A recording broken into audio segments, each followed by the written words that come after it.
नमस्कार दोस्तों, मैं योगाचार्य बजरंग। आज आपको बताऊंगा कपालभाति प्राणायाम। कपालभाति प्राणायाम कैसे करें, किसको करना है, किसको नहीं करना है, कपालभाति के फ़ायदे, कपालभाति के नुकसान, सारी चीज़ें इस वीडियो में आपको बताऊंगा। तो बने रहिए मेरे साथ कपालभाति सीखने के लिए।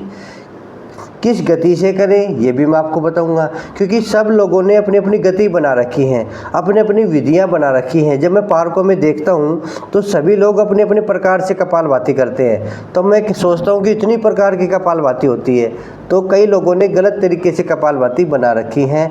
कपालभाति का एक ही प्रकार है, उस प्रकार से अगर आप कपालभाति करोगे तो आपको ज़रूर फ़ायदा मिलेगा। सारे तो मैं फ़ायदे बताऊंगा, जो भी लाभ है वो भी ध्यान से सुनना। अगर आपके कोई बीमारी है, हो सकता है कपालभाति से ठीक हो जाए, तो आप बने रहिए मेरे साथ। तो आइए पहले ये नोटिस में ले कि किन को कपालभाति नहीं करनी है, यानी कि किस किस को पेशेंटों को कपालभाति नहीं करनी है। अगर कोई पेशेंट है तो जो बिल्कुल स्वस्थ है उनकी तो कोई दिक्कत नहीं है। अगर आपकी कमर में दर्द ज़्यादा है तो कपालभाति ना करें, ये ध्यान देंगे। पहला, कमर दर्द के पेशेंट सुन लीजिए। दूसरा, हाई बीपी वाले कपालभाति का अभ्यास ना करें, ठीक है। तीसरा, जिनके पेट में जलन रहती है वो भी कपालभाति का अभ्यास ना करें, यानी कि पित्त बढ़ा हुआ है वो भी कपालभाति का अभ्यास ना करें। जिनको ज़्यादा गर्मी लगती है ना, वो कपालभाति का अभ्यास ना करें। जो बहनें गर्भवती हैं वो भी कपालभाति का अभ्यास ना करें। अब और पूछेंगे, जो बहनें मासिक धर्म के दौरान भी कपालभाति का अभ्यास ना करें। ये सारी सावधानी है, ये याद रखना, ठीक है। जो बहनें पेट से हैं, गर्भवती हैं, वो कपालभाति का अभ्यास ना करें। जो मासिक धर्म से हैं वो भी कपालभाति ना करें। जो कमर के दर्द के रोगी हैं वो भी कपालभाति ना करें। हाई बीपी वाले ना करें। सारी बातें ये ज़रूरी है, योग में यही तो ज़रूरी है। तभी तो लोग धोखा खा जाते हैं कि किनको करनी है किनको नहीं करनी है। तो अगर आपको ये चीज़ें नहीं करनी तो मत करिए। ज़रूरी थोड़ी ना कि कपालभाति आपको फ़ायदा देगी। कोई भी आसन के फायदे भी होते हैं, आसन के नुकसान भी होते हैं, आसन की विधि भी होती है। तो ऐसे प्राणायाम के फायदे भी हैं, प्राणायाम के नुकसान भी हैं। अगर आपको करना है, बता दिया, जैसे हमारे जैसे ने योगाचार्य योगा टीचर ने आपको बता दिया कि आप ये प्राणायाम करो तो आपको फ़ायदा मिलेगा। हम कह देते आपको नहीं करना है, इसके बावजूद भी आप करोगे तो नुकसान हो जाएगा। तो जब भी आप योग सीख रहे हैं, किसी अच्छे योग टीचर की देख रेख में योग सीखे। सबसे पहले तो आपको मैं ये कहना चाहूँगा, अगर आप बिल्कुल नए हैं, योग सीखना चाहते हैं, तो अच्छे योगा गुरु, योग टीचर की देखरेख में योग सीखिए। अगर मेरे से सीखना चाहते हो तो आप मेरे से सीख सकते हो, ठीक है। पहली बार देखना चाह रहे हैं कपालभाति कैसे करें, तो आइए देखते हैं इस वीडियो में। तो कपालभाति करने का तरीका बताऊंगा मैं, उसकी गति बताऊंगा, किस किस रोगों में फ़ायदेमंद है वो सारी चीज़ें इस वीडियो में बता दूंगा, ठीक है। सबसे पहले आप बैठ जाइए। आप सिर्फ ध्यान मुद्रा लगा लीजिए। 2 मुद्राएं लगाना जरूरी है, ध्यान मुद्रा और वायु मुद्रा। वायु मुद्रा नहीं लगानी आती तो ये तो लगा सकते हो ना, इसमें विचलित होने की कोई बात है ही नहीं। अंगूठा और पहली उंगली, ठीक है। बाकी 3 उंगली सीधी रख लीजिए और अपने घुटनों पे ऐसे अपनी हथेली रखना है। कई लोग क्या करते हैं, ऐसे बाहर निकाल देते हैं, ये ऐसे ऐसे सीधे हाथ कर लेते हैं। नहीं, रिलैक्स हो जाइए ना, तन के थोड़ी ना बैठेंगे, ऐसे तन के नहीं बैठना है। आपको हल्की सी कोनी मुड़ी हुई हो और अपनी हथेली घुटने पे ऐसे लगा लेंगे और कमर को रिलैक्स रूप में सीधा कर लेंगे, बिल्कुल तान के भी नहीं बैठेंगे ऐसे। फिर आप कैसे कपालभाति करोगे। तो बैठने का तरीका अच्छा हो, कमर सीधी रहे, रिलैक्स पोजीशन में रहे, पूरा शरीर रिलैक्स पोजीशन में रहे, ठीक है। और फिर करेंगे कपालभाति। अब मैं करके बताता हूँ, फिर विधि बताऊँगा।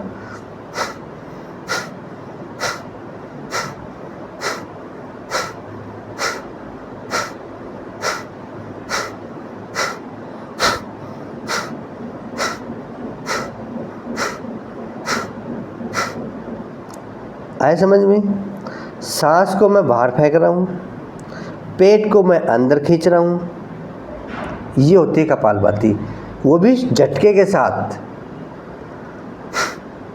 जैसे ही सांस बाहर पेट अंदर, ये बात नोट कर लीजिए। जैसे मैंने झटके से बाहर सांस फेंक दिया, नासिका द्वारा, मुंह से नहीं, कई लोग मुंह से भी फेंकते हैं, वो भी बताऊंगा। नासिका से श्वास को झटके से बाहर फेंक देना और पेट को अंदर लेके जाना अपने आप। अगर आपको कपालभाति अच्छे से आ गई ना तो आपको ध्यान देने की ज़रूरत नहीं है, आप ऐसे बैठेंगे और कंटिन्यू करोगे, पेट पे भी ध्यान देने की ज़रूरत नहीं है।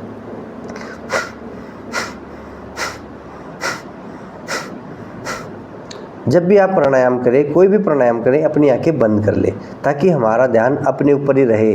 हम किस प्रकार से कपालभाति कर रहे हैं और किस रोग को ठीक करने के लिए कपालभाति कर रहे हैं, वो हमारा रोग दूर हो जाए, उस ध्यान से करेंगे हम, ठीक है। तो वो कोई भी प्राणायाम करो तो अपनी आंखें बंद रखो। अब मैं आपको सिखा रहा हूँ तो मैं अपनी आंखें खोल रखी है आपको सिखाने के लिए। अब मैंने बताया किस प्रकार से कपालभाति करनी है, अभी आपको समझ में नहीं आया होगा क्योंकि पहली बार समझ में नहीं आता। सांस मैंने बाहर फेंक दिया, पेट मेरा अंदर गया,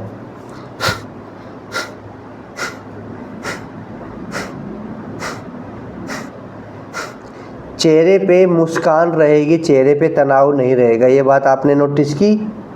कर लीजिए, आप करके देखेंगे ना, अपने आप को शीशा के सामने करके देखिए, दर्पण के सामने करके देखिए, आपका चेहरा बिगड़ जाएगा।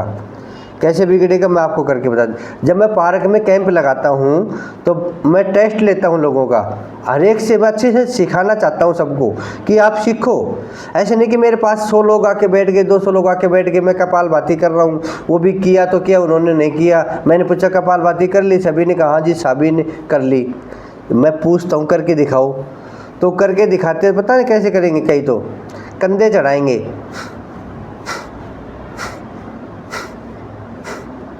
एक तो ये विधि हो गई। कई मुंह को बना लेंगे,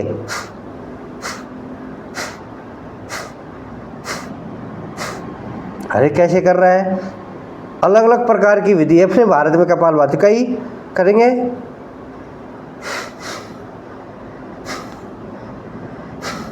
अरे ये क्या कर रहा है, मतलब पता नहीं क्या करते हैं। तभी तो कहता हूँ कि योग को अच्छी तरह से सीखो। सांस को आराम से फेंकेंगे, इस प्रकार के चेहरे पे अलग अलग प्रकार आएंगे, आप भी देख के हंसोगे, अरे ये क्या कर रहा है। हाँ मैं कपालभाति आती है मेरे को, उससे देख तो लो। आप ये देखो कपालभाति, बिल्कुल आराम से सीधी कमर करके बैठ जाइए, ये मुद्रा, और चेहरे पे मुस्कान, यानी कि बिल्कुल भी तनाव ना रहे, आंखें बंद।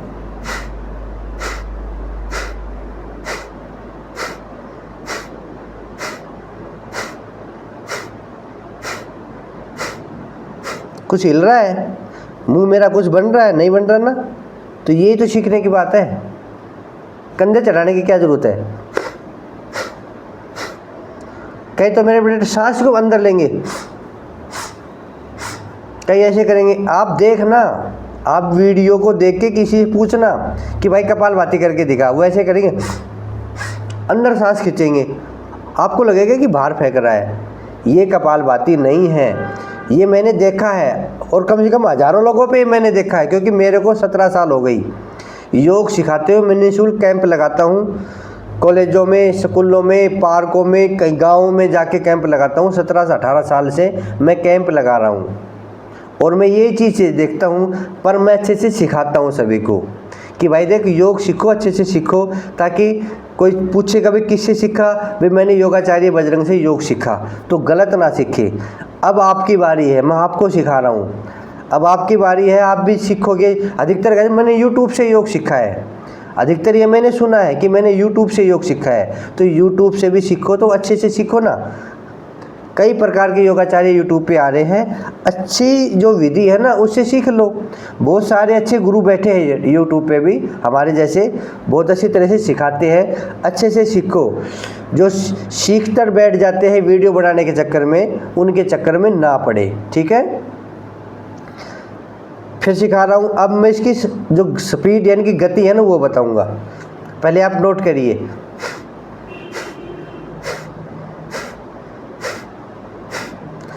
एक सेकंड में एक बार, एक सेकंड में एक स्ट्रोक लगाना है, जो बिल्कुल सामान्य है।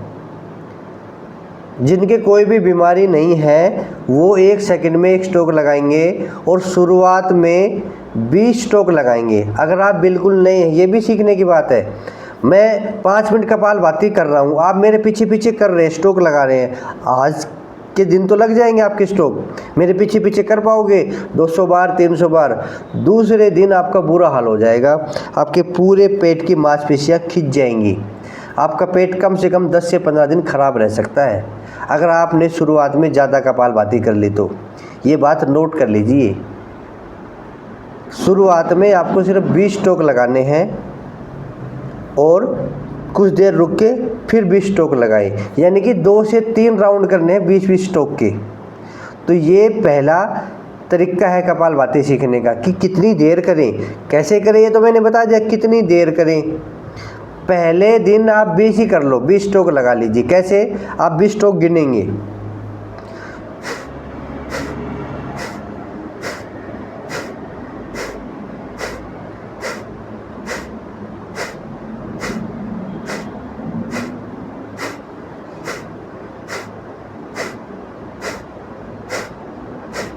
बीस स्ट्रोक लगा दिए, पहले दिन आप इतने लगा लीजिए, दूसरे दिन आप फिर 20 स्ट्रोक लगाइए, 3 दिन तो 20 स्ट्रोक लगा। अगर आप चाहते हैं कि पेट में कोई जकड़न ना हो, कोई खिंचाव ना हो, तो धीरे धीरे योग सीखिए। कभी भी योग को जल्दबाजी में ना सीखें, जल्दबाजी में करने की कोशिश ना करें। एक दिन में कोई पहलवान नहीं बनता। धीरे धीरे स्टेप से सीखोगे तो आपको अच्छी तरह से आएगी। उस 20 को करने में भी ध्यान देंगे, क्या मैं ठीक कर रहा हूँ, अपने आप से पूछिए। फिर मेरे वीडियो में चला के देखिए कि मैंने कैसे किया। ठीक है, अपना चेहरा अपने शीशे में देख लीजिए। आंखें खोल के कपालभाति करोगे तो पता चल जाएगा कि आपका चेहरा नॉर्मल है या बिगाड़ रहे हो चेहरे को, आपके कंधे उठ तो नहीं रहे हैं। ठीक है, अब गति बताता हूँ। 1 सेकंड में 1 स्ट्रोक तो लगाने हैं सामान्य व्यक्तियों के लिए। अगर आपका बीपी लो है, अगर आपका बीपी लो है तो आपको 1 सेकंड में 2 स्ट्रोक लगाने हैं। वो अभ्यास होने के बाद, पहले तो सीखेंगे कि 1 सेकंड में 1 स्ट्रोक ही, फिर जब अभ्यास हो जाएगा फिर आप पायलट हो जाएंगे कपालभाति में सिद्धि प्राप्त कर लेंगे। तो 1 सेकंड में 2 स्ट्रोक, जिनका बीपी लो रहता है।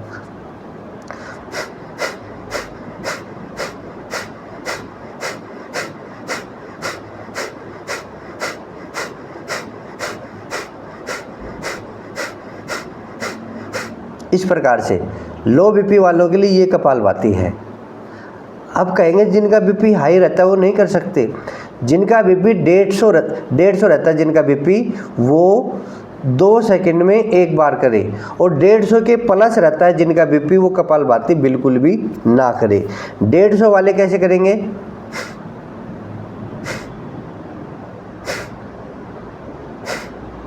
वो 2 सेकंड में 1 स्ट्रोक लगाएंगे। ये सीखने की बात है। ठीक है,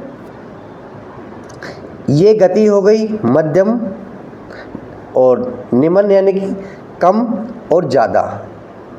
बीच की जो नॉर्मल व्यक्ति कर सकता है कम, जिनका बीपी हाई है ज़्यादा, जो लो बीपी के शिकार है। ये लो बीपी वालों के लिए हो गया। ठीक है, अब सुन लो फायदे इसके, क्या क्या फ़ायदे हैं इसके। फ़ायदे मैं तो ये कहूँगा कि ये तो एक प्रकार का अमृत है। और मैं तो ये भी कहूँगा कि बाबा रामदेव की बदौलत तो मैंने कपालभाति सीखी है। स्वामी रामदेव ने पूरी दुनिया को कपालभाति सिखाया है। हो सकता है पहले लोग करते होंगे, पहले हमारे ऋषि मुनि या और योग गुरु भी हुए होंगे, पर बाबा रामदेव ने पूरी दुनिया को कपालभाति दी है और मैंने भी उन्हीं से सीखी है, पर मैंने अच्छे से सीखा है। तो आप भी अच्छे से सीख लीजिए। इस मामले में वो मेरे गुरु हैं। मैंने कईयों से योग सीखा है, मैंने यूनिवर्सिटी से भी योग सीखा है, अलग अलग धर्म गुरुओं से भी मैंने योग सीखा है।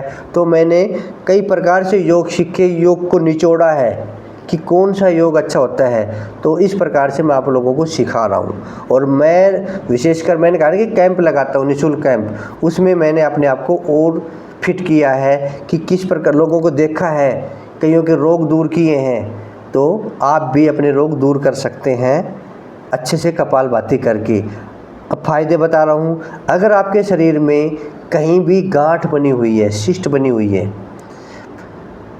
या ब्रेन ट्यूमर है, तो आप कपालभाति करें। अब कितनी देर करें? अपने शरीर की गांठ को पिघलाने के लिए, या ओवेरी में सिस्ट बनती हैं, सुनना ही माताएं बहनें, जिनकी ओवेरी में सिस्ट बनती है, बच्चेदानी में गांठें बन जाती हैं, वो कपालभाति का अभ्यास 15 मिनट से लेके 20 मिनट, 25 मिनट, 30 मिनट तक करें, गांठें पिघल जाएंगी। अधिकतर तो महिलाएं बच्चेदानी निकलवा लेती है कि बच्चेदानी में गांठ बन गई, कहीं कैंसर की तो नहीं है, उसमें वो डॉक्टर निकाल ही देते हैं। अगर आपके सिस्ट बनी हुई है, गांठें बनी हुई हैं, तो कपालभाति का अभ्यास बढ़ा दीजिए। अच्छी वाली कपालभाति कम से कम 15 मिनट ज़रूर करें, और 15 मिनट से ऊपर भी करना चाहें तो आप कर सकते हैं। तो शरीर में सभी प्रकार की गांठों को ठीक करती है, यानी कि ख़त्म करती है कपालभाति। ठीक है, लो बीपी को ठीक करती है, आपकी कब्ज रहती है तो कब्ज को भी ठीक करती है। जोड़ों में दर्द है, जोड़ों के दर्द वालों के लिए भी कपालभाति रामबाण इलाज है। अगर आपके जोड़ों में दर्द है, क्योंकि कपालभाति ऊष्मा देती है, तो जोड़ों के दर्द वालों के लिए बड़ी ही लाभकारी है। तो और भी एडी से चोटी तक के सारे फायदे हैं। कपाल का मतलब ये, भाती का मतलब चमक। अगर आप कपालभाति करोगे तो आपका चेहरा चमकेगा। आप सोचेंगे तो हमें पता ही नहीं था कि कपालभाति करने से चेहरा चमकता है। भाती का मतलब चमक होता है, कपाल का मतलब ये माथा, आपका माथा चमकेगा। ऐसा ये ज़रूरी नहीं कि बीमारों के लिए होता है योग। योग होता है अपने स्वास्थ्य को बचाए रखने के लिए और ऊर्जावान बनाने के लिए। तो आपका शरीर ऊर्जावान हो जाएगा, आपका चेहरा चमकेगा, दमकेगा। ये भी बड़ा फ़ायदा है। सभी को चाहिए ना चेहरा चमकता हुआ, तो आप रोज़ाना कपालभाति करें। कई रोगों में मैं कह नहीं सकता, मगर शरीर में अगर आपका फैटी लीवर है तो कपालभाति करें, आपके शुगर है तो कपालभाति करें, आपका कोलेस्ट्रॉल बढ़ा हुआ है तो कपालभाति करें। मतलब कितने रोगों को ठीक करता है कपालभाति, पर अच्छी विधि के अनुसार करें। गलत विधि से करोगे तो कपालभाति आपको फ़ायदा नहीं देगी। अच्छी विधि कौन सी है, फिर करिए मेरे साथ।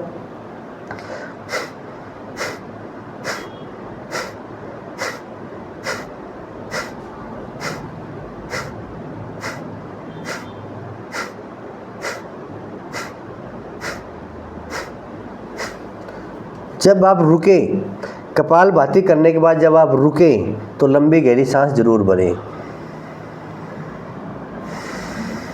अब आप पूछेंगे कि कितने स्ट्रोक लगातार लगाने हैं। जब आपको कपालभाति करने का अभ्यास हो जाएगा तो 300 स्ट्रोक से पहले तो आप रुकोगे नहीं, और अच्छा अभ्यास हो जाएगा तो मैं तो ये कहूँगा कि इसको 5 गुना कर दीजिए। 1500 स्ट्रोक तक आप नहीं रुकेंगे। जब आपका स्ट्रोक शुरू हो जाएगा तो आपको पता ही नहीं है कि रुकना भी है, क्योंकि हमें अभ्यास हो चुका है, पर उसमें आपको 6 महीने लगेंगे।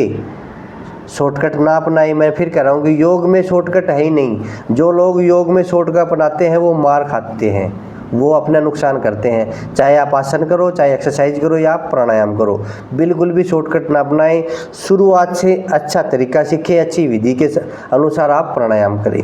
तो आज मैंने आपको बताया कपालभाति कैसे करें, किन को करनी है, किन को नहीं करनी है, उसके फायदे, ठीक है, और कितने प्रकार की कपालभाति आपने वीडियो के बीच में देखा है। तो कपालभाति करने का सही तरीका ही हमें फ़ायदा देगा। तो कपालभाति अच्छे से सीखें, अच्छे से करें, आपको बहुत सारा फ़ायदा मिलेगा। फिर भी कोई फ़ायदा बच गया हो, कुछ लाभ बच गया हो, उसको भी अपने आप जोड़ लीजिए। मैंने कहा ना कि एडी से चोटी तक बहुत सारे फ़ायदे हैं। शुगर वालों के लिए, बीपी वालों के लिए, लो बीपी वालों के लिए, हाई बीपी वालों के लिए नहीं है, फैटी लीवर वालों के लिए, कब्ज वालों के लिए, पेट खराब रहता है, वो भी कर सकते हैं, यानी कि कब्ज के कारण। अगर वैसे आपकी नाभि डिगी हुई है ना, एक बात और बताना चाहता हूँ, अगर आपकी नाभि डिगी हुई है तो कपालभाति ना करें, ये भी सावधानी में जोड़ दीजिए। नाभि बार बार डिगती है तो कपालभाति का अभ्यास ना करें। लूज मोशन है तो कपालभाति का अभ्यास ना करें, ये भी जोड़ दीजिए। ठीक है, बताना भूल गया था। कभी सोचो कि दस्त भी ठीक हो जाएंगे, लूज मोशन लगे हुए तो कपालभाति नहीं, कपालभाति ये ठीक नहीं करेंगी। मैंने कहा कि हर एक चीज़ की सावधानी होती है, किसको करना है, किसको नहीं करना है। कि लूज मोशन वाले ना करें, बार बार नाभि दिखती है तो कपालभाति का अभ्यास ना करें। ये सारी बातें ध्यान में रखेंगे। फिर भी वो कमी रह जाए तो आप कमेंट कर सकते हैं, मेरे व्हाट्सअप नंबर पे व्हाट्सअप कर सकते हैं 94 662 23 669। इस नंबर पे आप व्हाट्सअप कर सकते हैं। कपालभाति के बारे में अधिक जानकारी प्राप्त कर सकते हैं। समझ में ना आए तो आ जाए तो अच्छी बात है, ठीक है। तो अच्छे से योग सीखने के लिए आप मेरे चैनल को सब्सक्राइब कर लीजिए, योगा विद बजरंग, यानी कि बजरंग के साथ योग। तो आइए मेरे साथ योग सीखें और योग करें, और वीडियो को शेयर भी कर दीजिए कि किस प्रकार कपालभाति करनी चाहिए। फिर मिलेंगे अगले वीडियो में। आज के लिए इतना ही। जय हिंद, जय भारत, धन्यवाद।